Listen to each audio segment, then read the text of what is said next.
So first, let's start with your Fox Soul Show worth a conversation. So what can we expect the rest of the season? Just really some phenomenal conversations. Whether it's, just relationships, whether it's intimacy, whether it's religion, whether it's, mental health.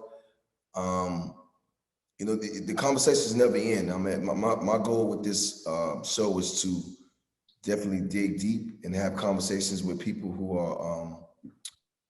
are very well equipped to speak on these situations and to give that information back to my culture. Like, mental health, which is such a real, just a real thing. I don't think, we as a people understand, what that means and how serious that is. Yeah, especially with the pandemic going on, like mental health is just at the forefront these days, just making sure everybody's good and Right. well, like healthy and stuff. You've had, like you were saying, important, impactful conversations with so many people on the show already. Is there an episode that sticks out to you the most? I love the Steve Harvey, which was one of my first guests. It's just, just the honesty that he brought. I love the Deion Sanders. I just love Deion Sanders personally. He's just a great guy. His story, because I never knew he really faced, um, you know, um, situations where he was actually suicidal. Yeah. And how we got through that. And I think at the time of the pandemic, when everything was going on, I think people needed to hear that. And I also loved the last interview with the interview was about intimacy and things like that. And I just think as a culture, we don't have that information and we don't understand it. And intimacy to me doesn't even mean like just a opposite sex relationship. I mean, it's like even like your close friends and Yeah. how do you handle conflict, and even in your family, how do you handle conflict? And I just think, you have to understand it to understand it. And if you don't have the information, you might have an auntie that's been mad at you since you was 10, and you still can't talk to her because you still don't get along with her when all it takes is some communication, you know, and letting their pride down. And I went through that myself. I've had family members that, just because we didn't have the proper tools, we don't even get along to this very day. Yeah, and it's good that your show is giving people those tools that otherwise maybe they wouldn't be able to know how to have those conversations and bridge those gaps with those people. What is one of the most important things that you've learned from a guest on your show?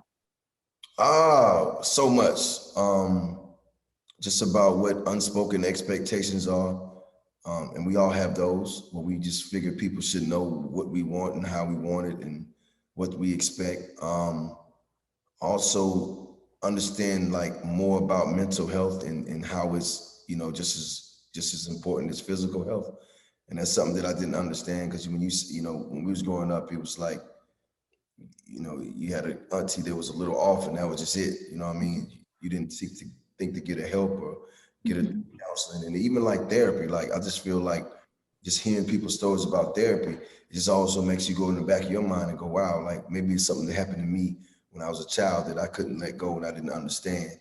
And I think those issues are there in certain places, but I would have never explored that, because as a man that has a lot of, pride in being a man, I don't want to, feel like it's just something from my childhood that affects me now. But, you have to explore those things sometimes. And then also healing.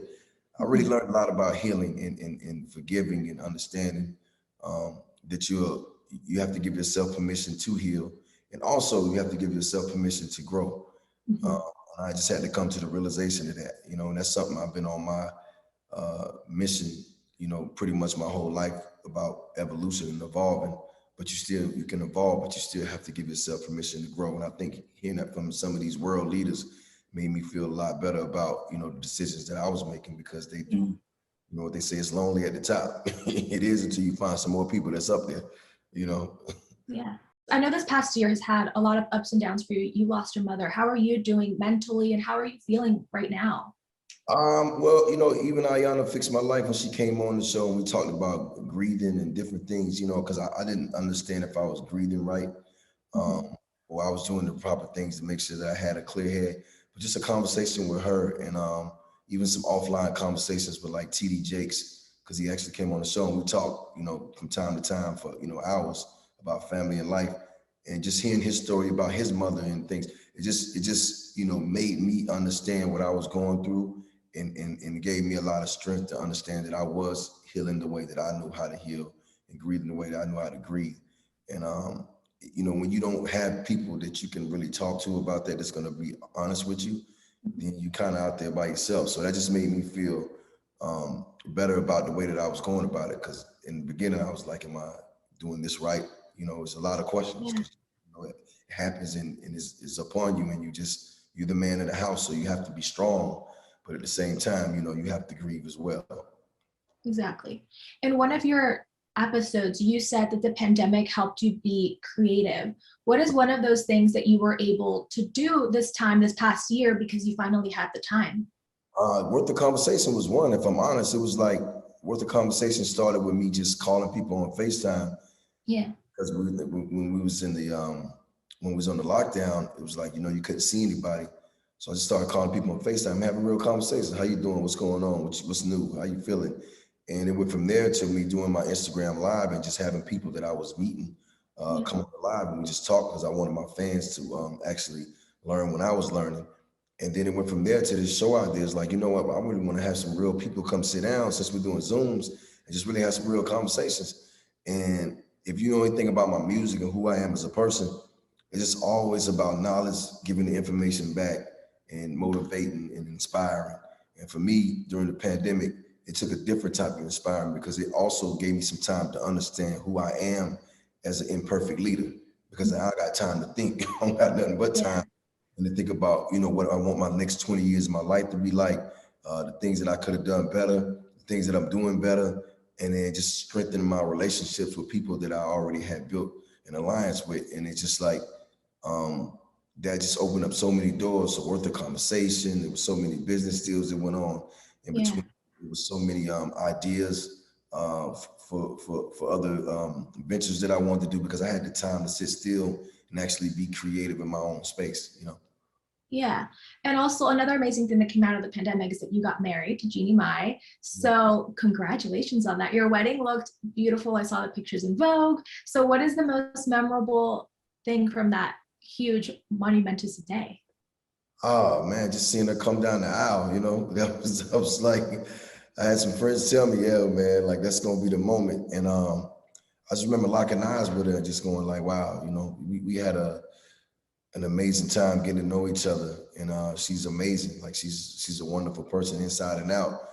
And I was like, wow, like, when we first started dating, I knew this would happen, and I didn't know he was gonna look this beautiful.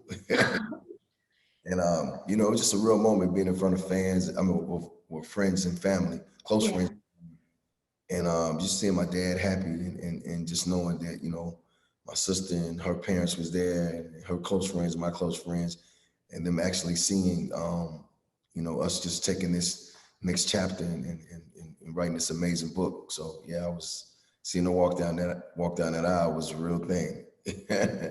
She looked stunning. Did she take your breath away when she walked down? Yeah, absolutely. I had to get myself together, and it was crazy. One of my great friends and mentors that I met through Worth the Conversation was John C. Maxwell, and he married us, and I just looked at him when she walked down the aisle, and he looked at me, and I was just like, okay, keep it together, keep it together. And no, it was amazing. It was amazing. That's beautiful.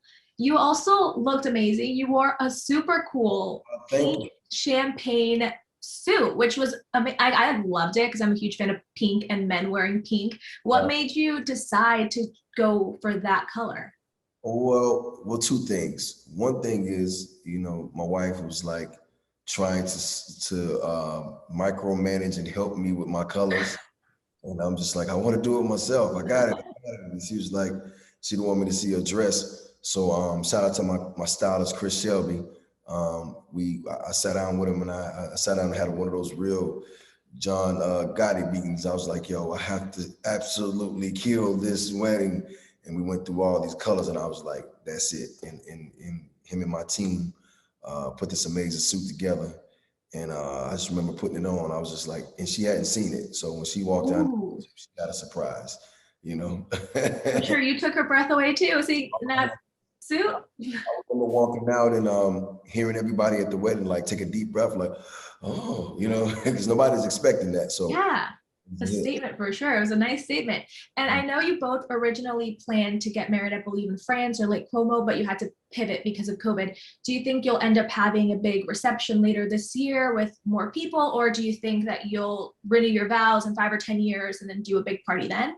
Absolutely something sooner than later. Lake Como is waiting on me right now. I can see it. I mean, things are opening up, so it could happen sooner. Have you two gone on a honeymoon yet?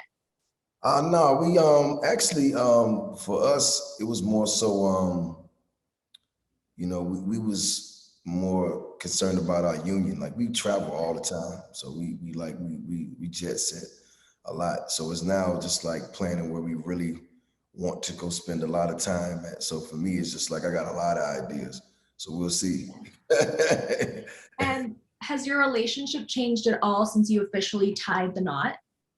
Nah, man, we just solid. We've always been best friends. We've always been solid. And I mean, if anything, we just, you know, we just up the ante. You know, that's my, you know, that's my best friend. That's my, you know, we tight. So for us, it was already that. And I told her, she might didn't believe me. Like she was married to me the first date we went on. She just didn't know it yet, you know. That's so cute. Just I so we love that.